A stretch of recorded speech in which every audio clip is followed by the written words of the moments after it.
আসসালামু আলাইকুম দর্শক। এগুলো হচ্ছে কলম মালটা গাছের চারা। কয়েক বছর আগে আমরা যখন চারা কিনে এনে বাসায় গিয়ে লাগাতাম, এর ফল পেতে অনেক সময় লাগতো। কিন্তু এখন যখন আমরা চারা বাসায় গিয়ে লাগাই, তখন দেখি এই চারাগুলো থেকে দ্রুত ফল দেওয়া শুরু করছে। দর্শক, এর কারণ হচ্ছে এই কলম উন্নত জাতের ডাল সংগ্রহ করে এই গাছের কলম করা হয়েছে। তবে মনে রাখবেন, প্রথম বছরে ফল না নেওয়া, ফল হলে ছিঁড়ে ফেলে দিবেন।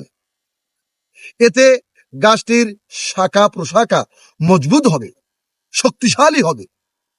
দর্শক, আমি আরিফ চৌধুরী আপনাদের কাছ থেকে বিদায় নিচ্ছি। ভালো থাকবেন, সুস্থ থাকবেন। আল্লাহ হাফেজ।